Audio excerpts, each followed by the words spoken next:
I have the pleasure of introducing this subject, having worked with Chris for many, many years, and been his thought partner in organization design, organization change, and a cheerleader and thought partner in his work on agility. And want to sort of describe how this fits into the organization design framework that has been foundational to a lot of the work that we've done at CEO, and also is really a critical framework to keep in mind as you think about how organizations become agile. So I'm going to provide just a little background here.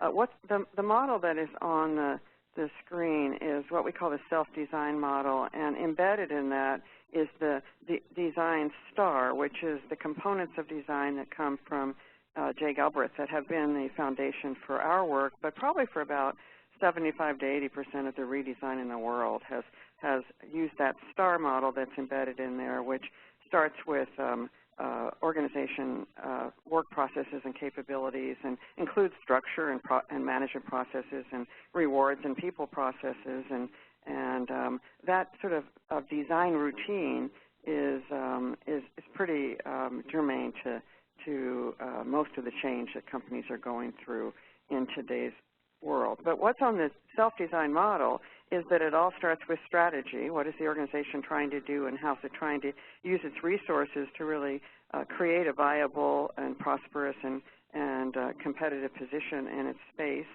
And there are some things that have to be decided by an organization that are sort of its guiding principles, one of which is strategy, another which is in the box, which is what are the values, and Chris will probably use the word identity, that the organization wants to achieve in its environment for its people and for its various stakeholders, and then a diagnostic of, at this point in time, at any point in time, what are we able to do effectively in order to deliver on our strategy, and what do we need to learn how to do, what capabilities do we need to develop. And then there's an ongoing knowledge acquisition process that has to happen because the world is changing so rapidly. And so those are sort of like core elements that have to always be in mind when you redesign an organization and when you adapt to a change that's occurred in your market space or your technology space or in your environment in general. The criteria are what guide the ongoing design decisions in an organization. The designing process needs to occur, and you need to have a way to make that happen. And then there needs to be an ongoing implementation assessment. Are we really doing what we're trying to do, and what do we need to change? And there are really two different ways that we think about change. And Carrie, if you could move to the next. One is change that has been fashioned because the strategy actually changes. When a strategy changes, redesign is pretty much required.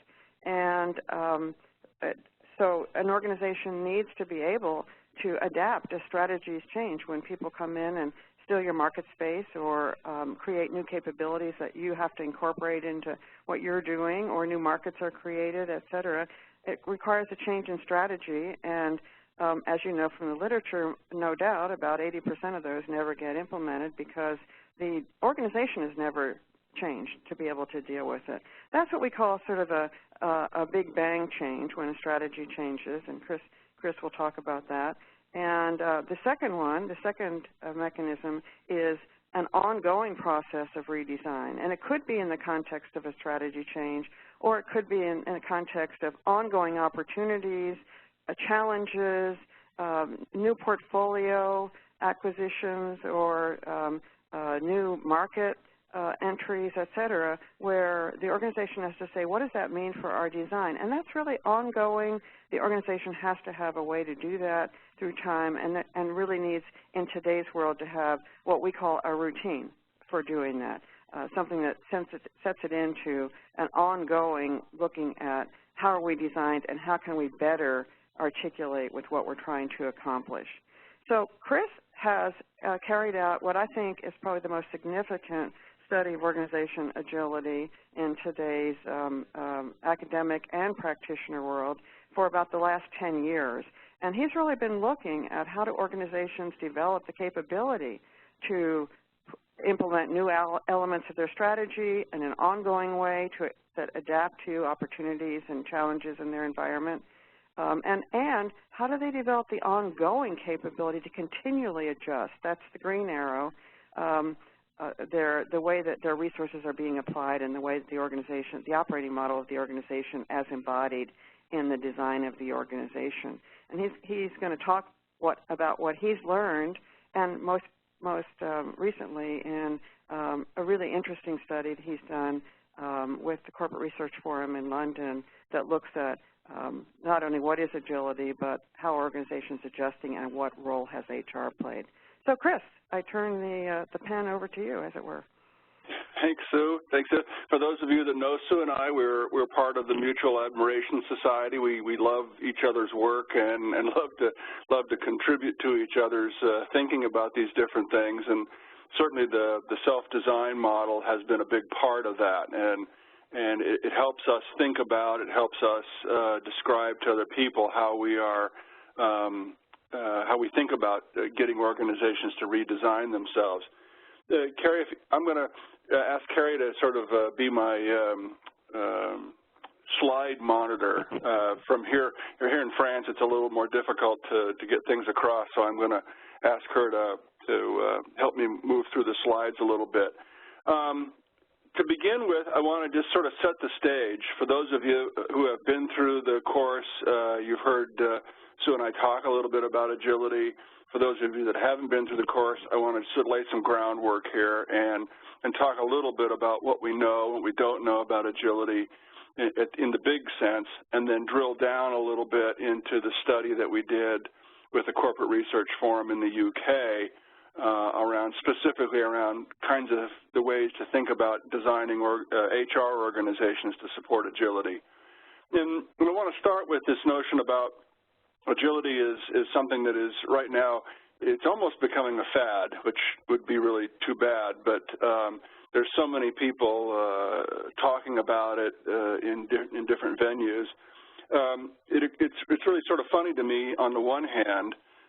If I go out and I ask, sort of like the Family Feud game show on TV, if you ask 100 people, you know, what is agility, the number one answer you're going to get, Carrie, if you can click the first build here, the number one answer you're going to get is agility is what you do when you train dogs to run through obstacle courses.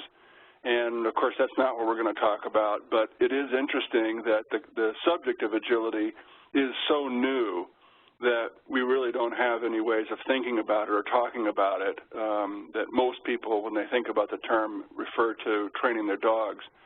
If you click on the next one, Carrie, there's a set of books coming out now that are talking about agility as more of an individual issue or maybe perhaps a social issue. So we have agile learners, agile leaders. We're trying to get people to be emotionally agile. We're trying to think about cultural attributes. There's a whole set of books that are trying to look at agility as an individual trait and how do we help people be more flexible and nimble to adjust to all the changes that are going on. This, too, is not something we're going to talk about. And if you click on the next one, Carrie, the majority of the books that are really coming out and talking about agility try to talk about it and address it as an organization phenomenon. This is something that we're going to try and think about in terms of the organization, how it's put together. John Cotter came out with his Accelerate book. I think a really good book is The Upside of Turbulence, and he describes and thinks about turbulence or agility in three ways, that there's three kinds of organization agility. Probably many of you have been hearing about the holacracy and what's happening at Zappos and whether they're able or not able to sort of execute on this way of thinking about organizations in some flexible way and getting the circles involved and how to do that. Frederick Laloux has been talking about his teal organizations and how they are being put together. I think that what sort of separates and differentiates the work that we've done at the center is I think we're a little more grounded in the data. If you think about the work that we did in the agility factor, we've tried to sort of ground a lot of the recommendations that we're going to talk about today in data and work from that and talk about what does the data say in terms of performance or organization routines and the capabilities organizations have to produce agility. So I think that's what differentiates our work a little bit from the pack here. But at the end of the day, agility is still pretty everywhere and widely misunderstood, and so I think that allows me to say some weird things. Carrie, go to the next slide. That allows me to say some weird things like Nokia is agile and Apple is not. And when I say that to people, I get this really strange sort of response, like you're out of your mind. And we engage in this big discussion about why Nokia is not agile and Apple is. Well, Apple has created all these new products and disrupted different value streams and value change and technologies, and Apple has done all these things. Nokia, screwed up in the mobile phone market, and they didn't do all these things. What it seems to me is really important about this is these are conversations not about who's agile and who isn't agile. These are conversations about what is the definition of agility, because we don't have a good definition. Like I say, if you ask most people, they think it's dog training. And what's important, and one of the first important things that came out of the research was a definition that, if you buy the definition, helps us make sense about whether this is a true statement or not. So, Carrie, go to the next slide. The definition that we ended up with is agility is an ability. It's a capability, right? And if you think about how we think about organization design and the way Sue and I sort of approach the subject, we're talking about creating an organization that is capable of performing some behavior. And the behavior we're talking about here is the ability to make timely, effective, and sustained change when and where it makes a difference for performance. So timeliness, right? Can I make the change when it's appropriate? Do I have the ability to understand the kinds of changes I need and when I need to make them? Effectiveness, can I choose the right changes and can I implement them well? And then sustained change has to do with, am I able to implement a particular change such that it solves a problem that I'm wrestling with, and it lasts long enough to solve that problem, but it's eligible to be changed again. This is going to come up again when we talk about the elements or the characteristics of Agile HR organizations. Are you able not only to put a change in place, but just because you put it in place and implement it doesn't mean you get to forget about it. You may actually need to go and change that again when the environment changes, when the strategy changes. And so the notion of sustainability of the change has to do with putting it in, letting it operate, but then not believing that it's going to be institutionalized. And this is going to come up again when we talk about Agile HR functions. If you look at that definition and you say, okay, what does that mean? I should be able to, how can I tell whether Nokia is sustainable or agile and Apple is not? How can I tell? I think there's three things that you got to look for. The first one, Carrie, if you move, is I want to look for above average performance over a long period of time. And I'm going to cycle through some things here. First one, Carrie, is whether or not your performance of your organization is able to be above average over a long period of time. This is a graph that I show a lot that I show often in our org design seminar, and it simply says there are organizations out there that have been able to sustain their performance in terms of return on assets, return on equity. They've been able to sustain their performance over a long period of time, not just a year or two, but 10 years, 15, 20 years. And we've been able to do this analysis across about 25, 27 different industries: retail, airlines, high technology, fast-moving consumer goods, pharmaceuticals. We've done a lot of different studies on a lot of different industries, and there's always a one or two rarely 3 organizations that are able to sustain their performance over a long period of time. So if I go to the next one, Carrie, and I look at specifically at Apple and Nokia as part of a technology, hardware, storage, and peripherals kind of industry, if you look at the performance of Nokia and Apple over a long period of time, in this particular graph, it's 2000 to 2013, but if I take my data all the way back to 1980, go to the next one, Carrie, there's a remarkable similarity between these 2 organizations. Between 20 and 2013, both Apple and Nokia had above average profitability exactly the same amount of time, 64%. If I go back to 1980, both of those organizations had almost identical performance in terms of being above average 76% of the time. That's really remarkable performance. That is, if you think about that, over a 35-year period, 33-year period, those organizations, Nokia and Apple, were able to post profitability numbers that were above industry average more than 75% of the time. And yet, we look at these 2 organizations today, Apple's doing well, Nokia's hurting, and we make these claims about who's agile.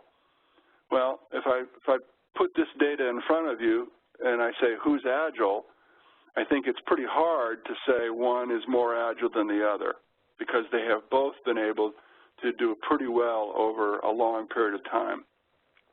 Second thing, Carrie, second thing I'd look at is an organization able to change the basic capabilities that drive performance for a particular period? In this case, I put a graphic here showing the different logos that have characterized Nokia over several years. Nokia has started out as a paper mill. They got into rubber and making rubber boots, finally got into some telecommunications and technology kinds of things, stumbled with the mobile phones, there's no doubt about that, and yet they're making a pretty interesting portfolio in terms of their network equipment and some of their new technologies around virtual environments and stuff are really pretty interesting.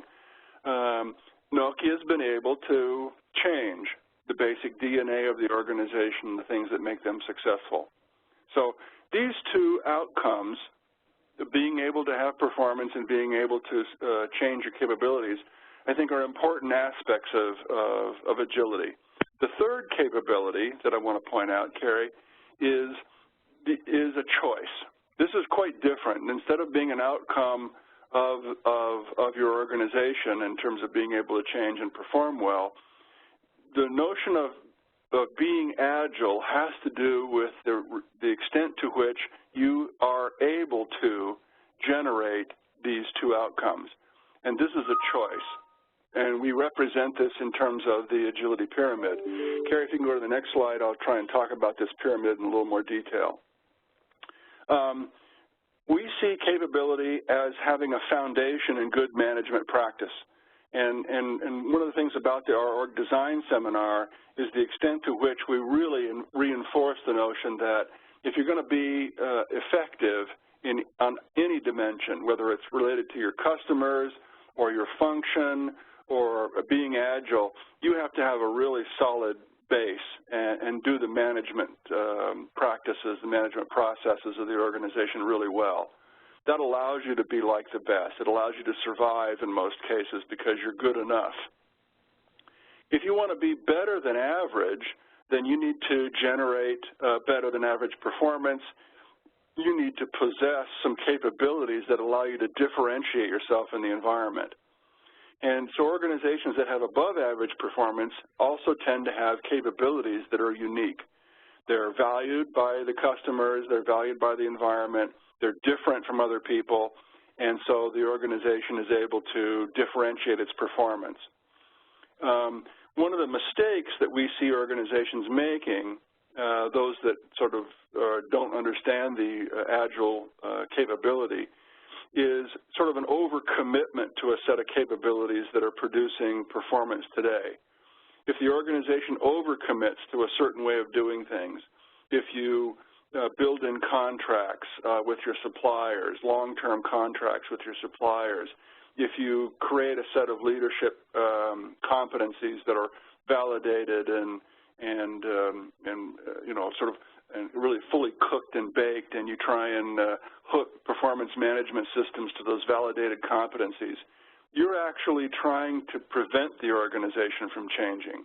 And I think we'll pick this up when we talk about Agile HR functions. One of the things you've got to be very careful about is overcommitting to a certain way of doing things, because it prevents you from changing. And if we get to the agility routines, the role, the purpose of the agility routines is to understand when and where and how to make changes in the capabilities that the organization has. So that's sort of the job of agility. Agility's job is to change the capabilities in the organization so that it continues to generate above-average performance over long periods of time.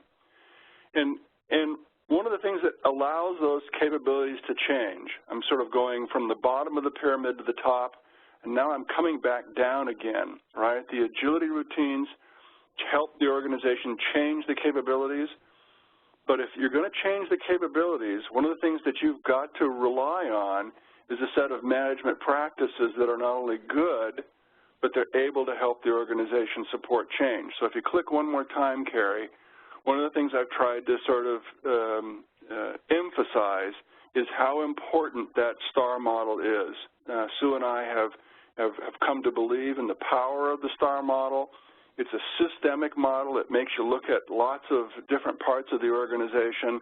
And these issues, whether they're strategy, structure, work processes, management processes, all of these things have to be designed well so that they support the current capabilities, but they also need to be designed in a special way, in a unique way, that allows them to change and support the changing capabilities.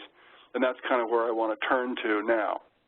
If we go to the next slide, Carrie, if I look from the top of the pyramid, the four capabilities, the four routines of agility that Sue sort of talked about at the front end are strategizing, perceiving, testing, and implementing. These are the four routines of agility. These are the things that allow an organization to change the design of the organization in sort of a routine way. Not just once, not to do it, successfully and sort of, pull all the people together and give them a really challenging, goal to achieve and rallying the troops and saying, let's go take the hill once. It's about doing this over and over again, and I think that's the key to organization agility. Carrie, if you go to the next one, I can start talking a little bit about the study. The Corporate Research Forum is a research organization in Britain. It's a lot like USC's Center for Effective Organization, and Sue and I have been partnering with them over the last several years. Jerry Ledford, Jay Conger, and others from the center have been doing work with the CRF. And so it's a really nice partnership that gives us an opportunity to look at some of the issues we've been studying in North America and asking questions about whether these things apply in other situations. When I worked with Jillian Pillans from the CRF, she and I wanted to look at UK-based organizations and sort of ask three questions.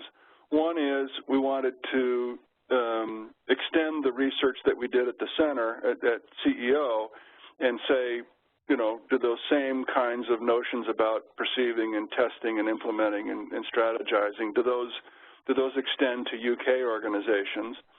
And then in particular, we wanted to look at the implications of those issues on specific processes within the HR function.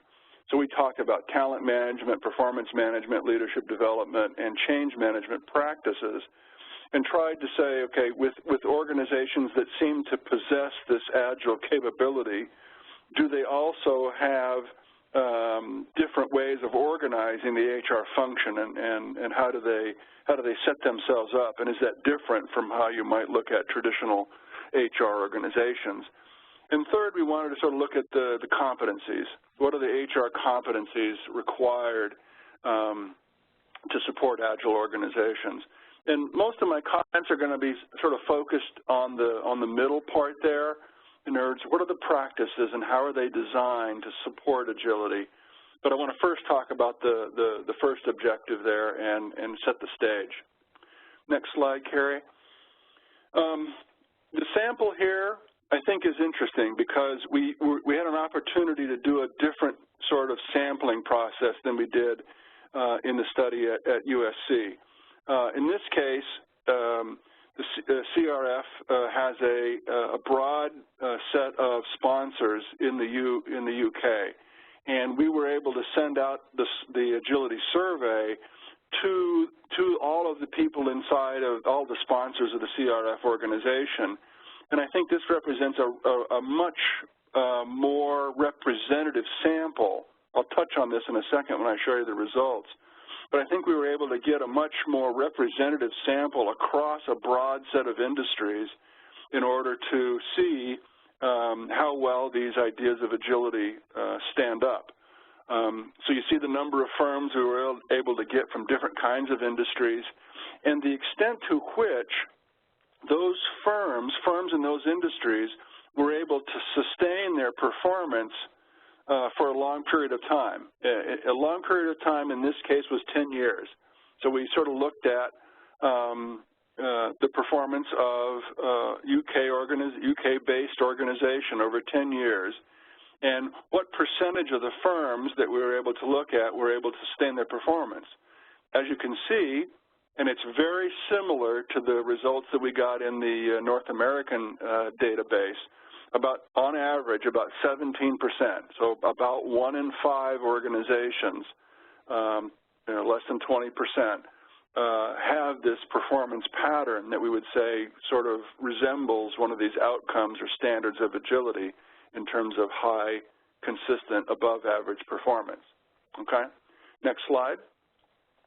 I'm going to show you 2 slides about the survey itself before I sort of dig into the HR results. This slide sort of compares the UK sample versus the North American sample. And there's some important differences in the way we look at this stuff. With the CRF sample, with the UK sample, I have a much higher number of firms, in this case 152. So the blue bar represents the extent to which the UK sample has a strategize, a perceive, a test, or an implement routine, right? And so for strategizing on a 4-point scale, the average firm in the UK sample had a 2.7 strategizing, so 2.5 would be average, right? A 1 would be not at all, and a 4 would be to a great extent. And the red line represents the sample that we got from the USC study. An important difference here is the 152 firms from the UK sample. That tends to be 1 or maybe 2 people from a particular organization taking the survey. Whereas in the North American sample, for the sample we used to write the agility factor in North America, the minimum number of surveys we got from an organization was 10, and we got all the way up to like 300 or 400 surveys in organizations. So the UK sample is based on a more limited number of respondents per firm, whereas the North American sample is based on a much larger number of people per firm taking the survey. Having said that, as you can see, the data are roughly equal. There are no significant differences between these numbers, and most firms are, on average, are not able to sort of cross some conservative threshold or conservative standard of what an Agile organization would be. The one exception being the perceiving routine. The average American firm seems to be a little more oriented towards an external focus, an external orientation, a strong future sort of orientation. But in general, the firms in both samples are roughly the same and, by and large, are are, to put it sort of bluntly, not really very agile. But that's on average, and there's a considerable variation. Next slide, Carrie. In this slide, we look at the extent to which firms possess, all the way from 0 all the way up to 4 of the routines. In other words, does a firm have no routines of agility, or do they have 4 routines of agility? The top bar represents firms that have no routines of agility, and the dark blue bar represents organizations that have all 4. Again, a little difference here in the two samples. In the U.S.-based sample, we were literally trying to go and find organizations that we thought were agile, using performance measures, reputation, different kinds of things. And so the U.S.-based sample has a few more organizations with 3 or 4 of the routines, whereas I think the UK sample is probably a pretty good representation of what you might find in the population, right?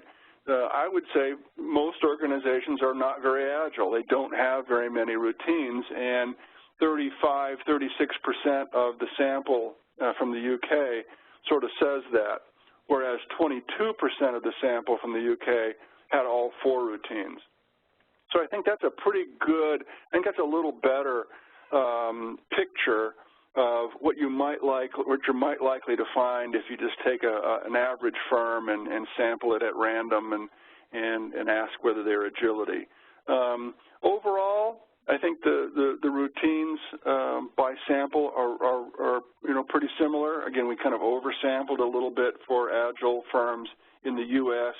The CRF sample is probably a little better accurate picture of what the distribution of agile firms probably actually looks like, okay? If you go to the next slide, Carrie, we asked people about, the extent to which they were performing well with respect to financial performance, customer satisfaction, or employee satisfaction and engagement. And kind of an interesting pattern emerged here. The first pattern, represented by the top 2 lines, suggests that inside the organization, even when people in an organization only felt like they had one routine, I'm really good at perceiving, or I'm really good at strategizing, or I'm really good at execution and implementing, even if you had one routine, that tended to increase the belief that the organization was performing well in terms of financial performance or customer performance. When it came to, the extent to which people inside the organization were satisfied, engagement levels, satisfaction levels inside the organization, you basically had to have 2 routines before things popped up. And there was a significant increase in the beliefs about employee engagement, employee satisfaction happened after you had 2 or more of the routines.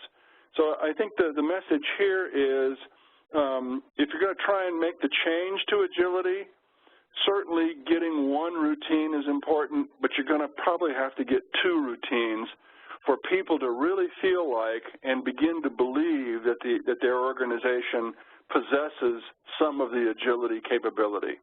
Okay, I thought was kind of an interesting outcome. What I'd like to do now is give you sort of 4 snapshots of 4 different organizations.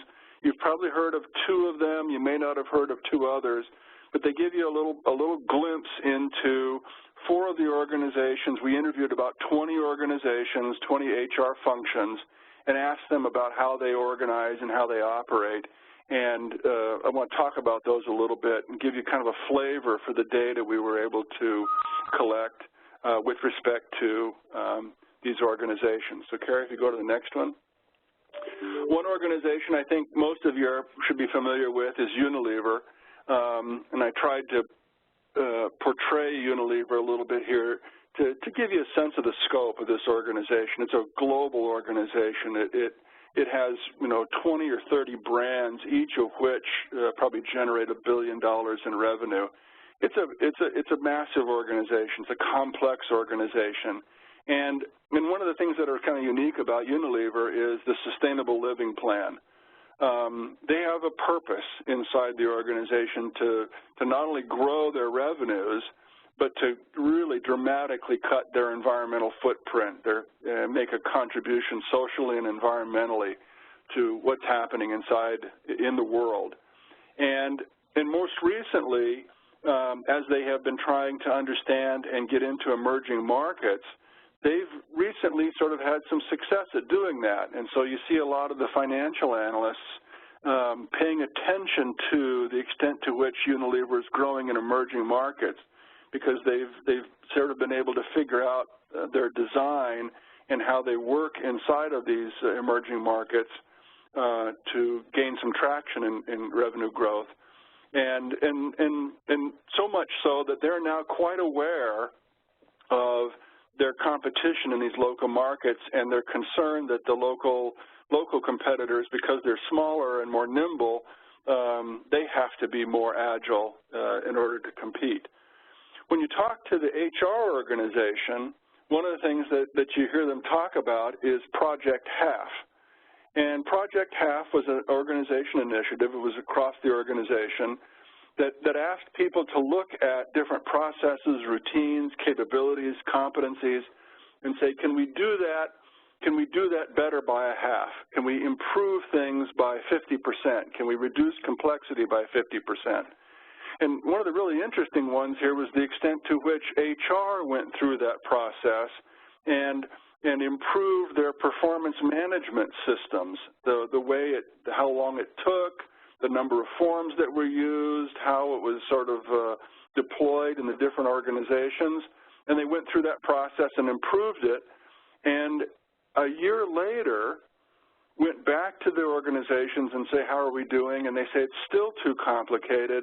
And so the HR organization went into the performance manager and cut it again, simplified it again by twice. And I think that's a really telling characteristic of the way their HR organization is trying to operate. When they think about change management, they try and do it with a light touch rather than a cookie cutter. This allows them to make changes within the rhythm of the business. And so as they go through their normal cycle of budgeting and planning, they use those natural cycles to make the adjustments in the organization. They led the organization through a do-it process. Do-it stands for decides, owns, informed, and trusts. If you've been through the seminar, it's sort of like a decision grid. And they started to think about, how do I build accountability in the organization and clarify who makes decisions? And they attribute this do-it process to being able to adjust their prices. They tell the story of when Procter & Gamble made a price change in one of the emerging markets. They were able to match that price change within 24 hours because everybody knew what they could do and how to do it and who needed to be involved. And lastly, the HR organization matches up with their budgeting system. They have a budgeting system that sort of adjusts itself first on an annual basis, but then on a monthly basis.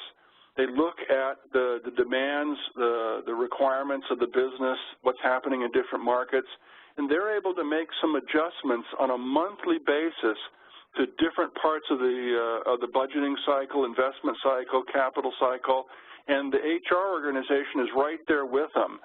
And it led Doug Bailey to make the comment, you know, we still do a lot of planning because it sets our direction. It aligns us with the strategy, but we don't get wedded to it. We're able to make adjustments in how we do things. So I think that's kind of an interesting quote in the way that their CHRO thinks about their HR organization and aligning to the rhythm of the business. Next one, Carrie. An organization you may not have heard of, I would tell you to think about lens crafters in the U.S., but specsavers in the UK has a real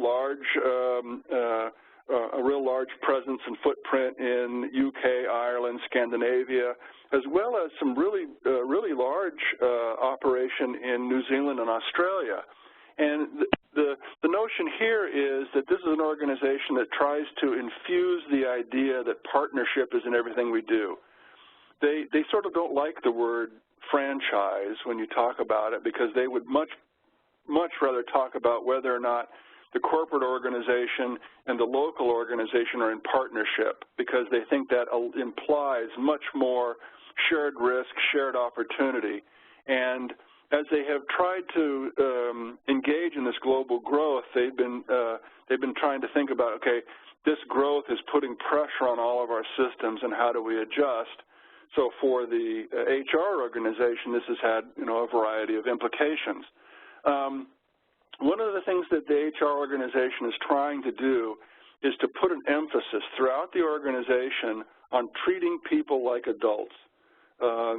Put in a system that assumes people are going to be responsible. It's a very theory Y kind of notion. They're trying hard not to punish people who take chances. They're trying hard to reinforce good risks, even if they fail. And so that's a big thrust in their culture and what they're trying to do.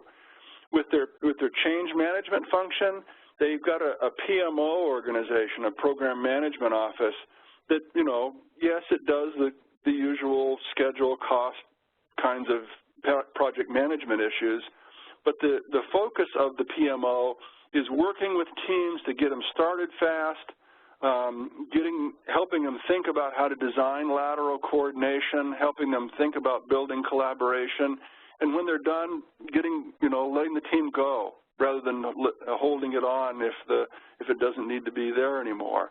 So the PMO has a different kind of focus. The HR organization created a lot of things about the future.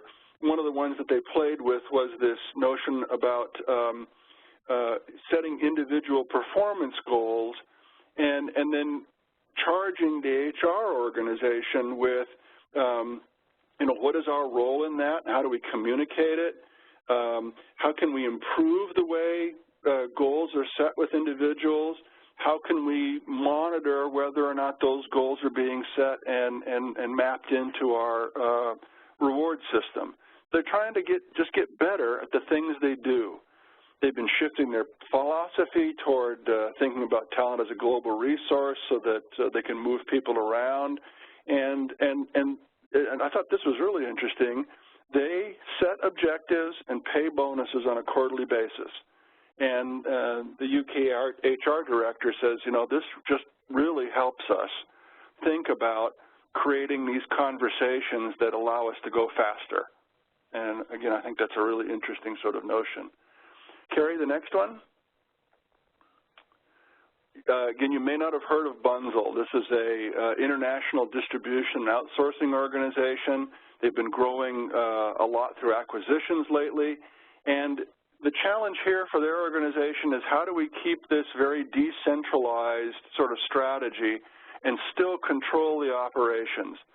The implications here for the organization, for the HR function, are about they've decided that HR should just sort of take this very umbrella look and choose the few number of things that they have to require everybody to do, but in everything else, let the businesses decide what's right and trust them to do what's right.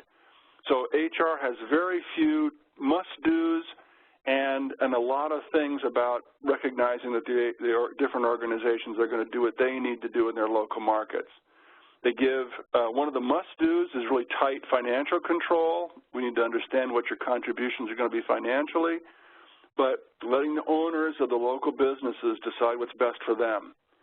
The HR director talked a lot about using a simple structure, keeping things as simple as they could, and not over-investing in structures and processes that aren't going to do them any good or are going to prevent them to change. And she actually sort of talked about this in terms of keeping the structure simple allowed us to be more responsive. And so she's got a really interesting quote there about, this is the way it works for us. We don't get caught up in fads. And boy, if we hear things that tell us we should butt out of the business and all of these simple key things are going the way we want them to, we don't need to be involved. We don't just stick our nose into what's going on.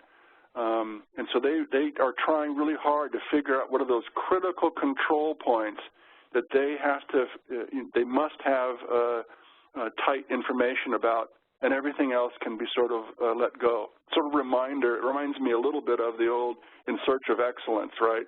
Tights and looses kinds of things. The last organization I'll talk about, Carrie, is, again, so fascinating to me because here's an industry that's just being killed by disruption, technological disruption in the publishing world. And here are two pretty large organizations, Penguin and Random House, that decided to merge. And the way they have been performing, and their performance is really pretty amazing given all the disruption that they've been going through, a culture of trust the expert. If you're presenting and this is your world, I trust that you have brought in and done your due diligence and researched this, and if you're recommending something to me and it fits within the context of the direction, the strategy, I trust you have done your job. They have a norm in the organization. You proceed until apprehended, which means you can take responsibility, you can try things out, and if you step over a line, if you step over a rule or something, somebody will let you know. But the organization in this period of disruption has to be moving forward. So I thought it was a really interesting way of thinking about, setting up a culture and the kinds of things that the HR organization is trying to do. The talent management system, they're trying to, again, like specsavers, they're trying to think about talent as a corporate resource. They're really pushing transparency. If you look at Neil's quote there, we try to tell people about the things that affect them as soon as we can. We'd rather deal with the shock of the truth than people making stuff up and creating rumors. And I think that pervades a lot of what the organization is trying to do. They are trying to treat change as a continuous process, not a project. And if it's something that you're doing over and over again, that allows you to get better at it. And again, like BUNZL, trying to set some frameworks. Here's the rules of engagement. And recognizing that there are some formal processes, but there's also a lot of informal processes that take place, and HR should find a balance between formality and informality that allows those processes to integrate with the business. Those are 4 snapshots. We interviewed 20 different organizations, but I tried to provide you with examples from 4 very different organizations: global, fast-moving consumer goods, a partnership, retail organization, an organization in disruption, transportation company, to give you a sense of the breadth of the data we were able to get. And as we looked across these things, go to the last slide here. As we looked across these things, I think this is where we have sort of ended up. And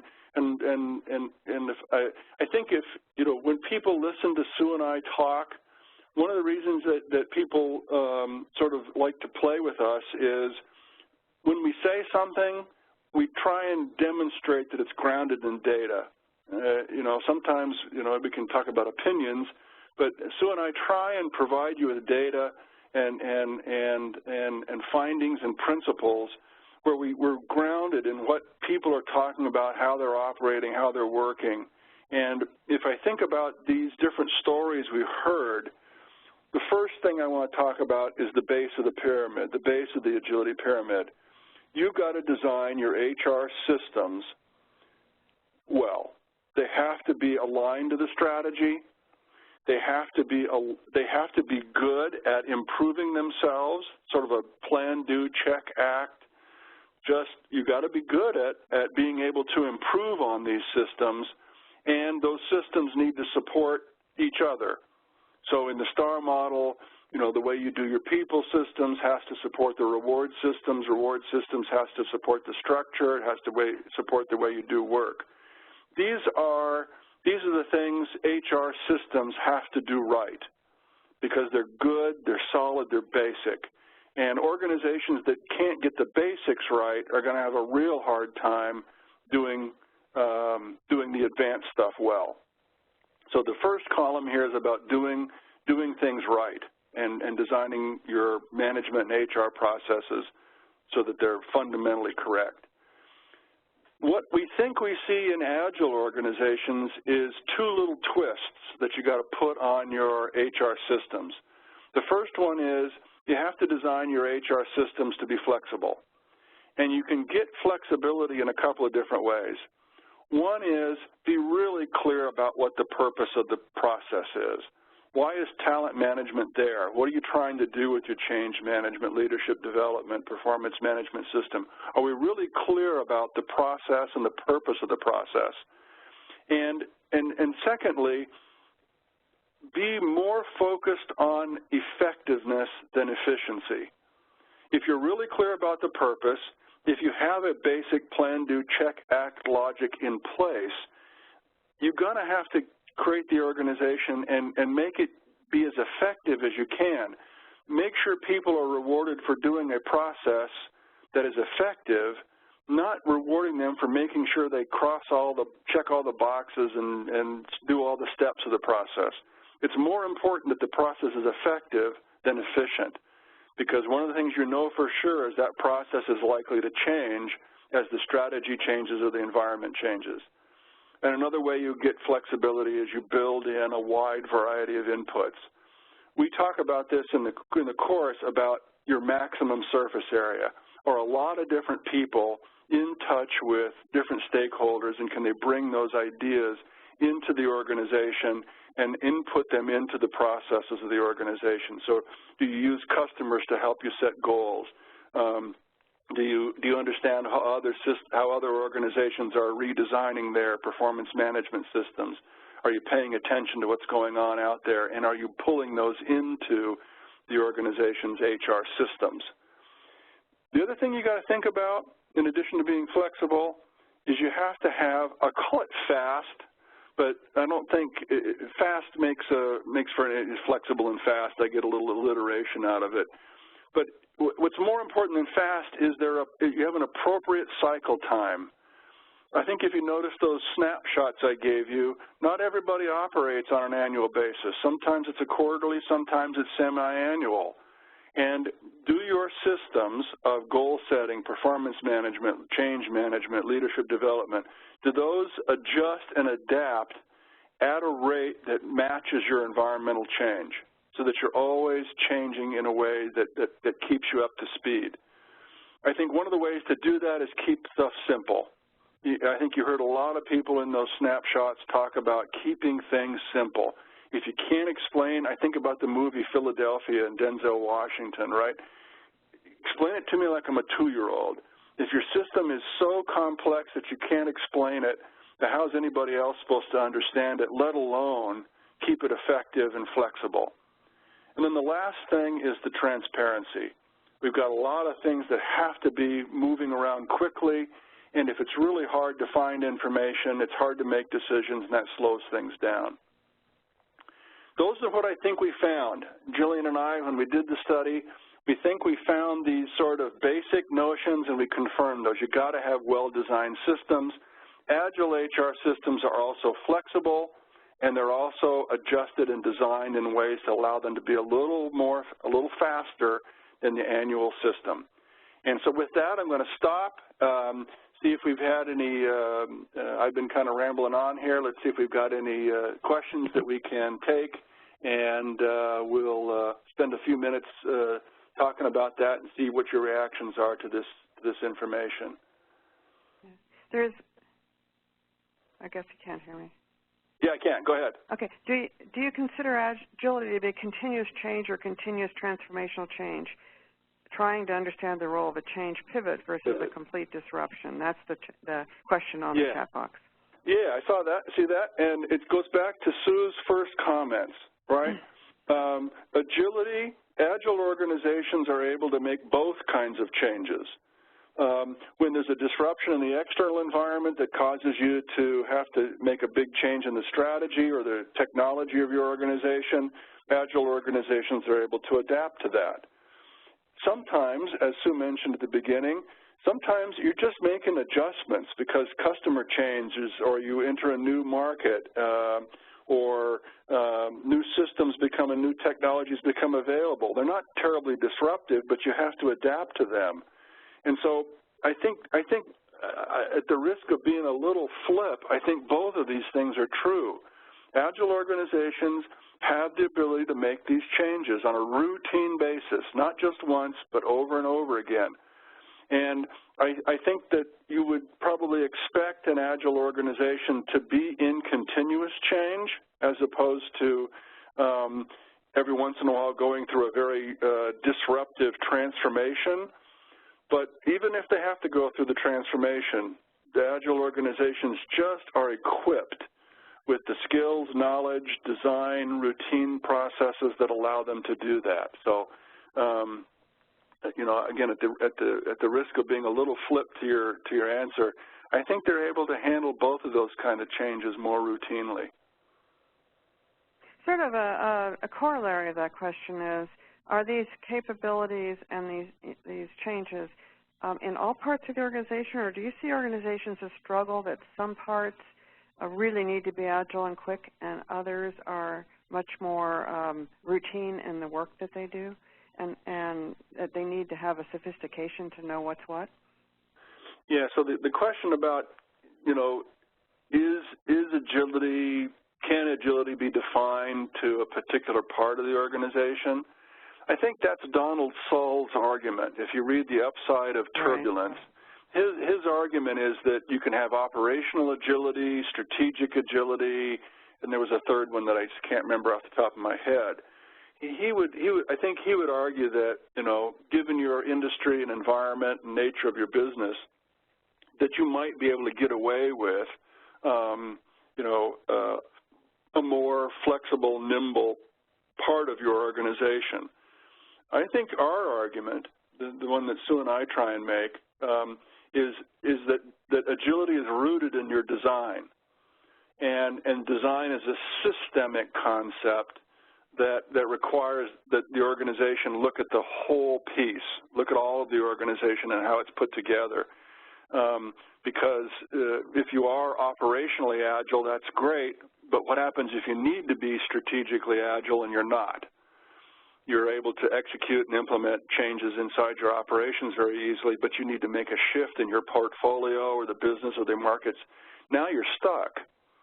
So I think the notion that we've tried to argue for is look at agility as a design problem and begin to think about the extent to which all parts of the organization are put together in an agile way and supporting that idea. That requires the organization to say, I think change is important, and not just in one spot, but in all of them. There's several questions on the chat about what HR needs to be aware of, what they actually need to do, and especially how this may translate into the recruitment and hiring of people who can operate in this kind of organization. I think we did try and study, right, are there some different kinds of competencies HR needs to develop? And I got to say, I thought the answer was pretty bland. I think we know what the answer is. One of the answers is HR's got to get much more tied to the business. It's got to get much more comfortable being much more comfortable with the business and understanding how HR fits with it.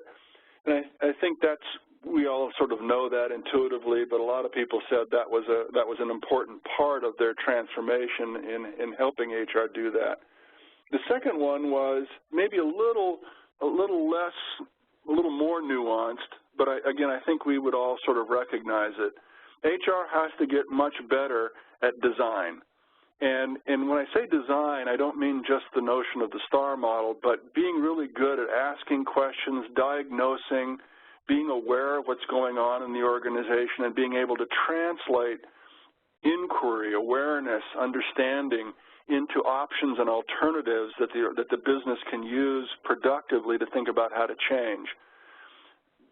So I didn't think those competencies were all that surprising And I think they naturally lead to some suggestions about the kinds of people you need to hire inside of HR. We need to have people who are much more, and again, this is a bit self-serving, but we need to have people in HR who are a little more aware of strategy, a little more aware of organization design, and maybe not quite so wedded to the traditional notions of change management. There's different notions of change now in these continuous ideas than in our traditional project management-based notions of change. And then there was a question about which of the 4 routines are the most important. You said you need at least 2. Is there any is that an answerable question? Yeah, no, it's not. It's not, and it's a good question, but it's not an answerable one. What we noticed, especially in the data from our North American study, was that you needed to really generate that above-average performance in financials. You needed to have 2 or 3, and 3 was better than 2 for sure. But it didn't matter whether it was strategizing, perceiving, and testing, or testing, perceiving, and it didn't matter. It was just that you had the critical mass. And I think that's what was sort of interesting about the survey data that we collected was, boy, as long as you had 1 or 2, people began to see, right, how things fit together and that they fit together in a way that supported agility. So the answer about which are the most important 2 probably comes down to a bit of a preference. Sue and I think, would really quickly argue that most organizations probably have some level of agility, and it's about diagnosing where you're strong and then identifying the routines you don't have and working on those in terms of how do you prioritize them. And the last one was sort of an extension of the one before, which is, what does this mean for the skills and competencies of the top leaders of the organization, not HR in particular, but the top managers. Yeah, top managers and executives. I had a chance to work with the Unilever executives, and they sort of asked that same question. And I thought it was really quite perceptive of them that they prefaced that question with, we all got here. We all got to senior levels of management within Unilever. We got here because we grew up in a system that had a certain way of doing things, and now we have to change. And so what is it that we need? And I think we had a really good discussion. The first one was that they were asking the right question. They were aware that they had been brought up thinking about a certain way of doing things, and they needed to be open to the possibility that they had to do something differently. That was number one. The second thing that I think they came up with that was really good, it actually is a really clever change process developed by Mike Beer, and that is pull together a team from your middle management ranks, your high potentials, the people in the organization who are pretty comfortable challenging the status quo. Pull a team together and give them the charge of looking at their organization in a really systemic way, thinking about the organization from strategy and structure and management processes and HR systems. Look at it in a really broad way and come back and tell the senior management team what's working and what's not working in the organization. And empowering them to speak truth to power, to tell the emperor they have no clothes. I think a senior management team that is open to that idea, that creates in the organization a climate that says it's okay to challenge the way things are going, because that's how we're going to figure out what we need to change in order to adapt, was a pretty clever way of thinking about it. Okay, I don't see any other questions. Yep, I've scrolled to the bottom too. All good questions, though. I wish I could answer which are the 2 most important routines, but I haven't figured that one out yet. Thanks, Chris. And this was definitely a real-time, hot off the press sharing of your study results. And yep. I'm wondering, is there a way that they can get a hold of your document and report? We're trying to figure that out. we had some available at the center. So if you're a center sponsor, you probably have a copy of this report because we sent it out to the sponsor contact. We're trying to work with CRF to see if we can get some more copies available of this report. And maybe the thing to do here is if you could let Alice know, or Carrie or Sue or I know that you want to see a copy of this. I'm over here in France, and it's pretty easy for me to talk with Jillian and Mike and see if we can get some additional copies made available to us. Okay, thanks. Thanks to everyone who was on the phone, and thanks for your ongoing interest in and often support of the center. Absolutely. Thanks for everybody joining in. Thanks, Sue and Chris, for a great webinar. Thanks, Carrie, for your help. Yep. Thanks, Carrie. Bye-bye. Bye.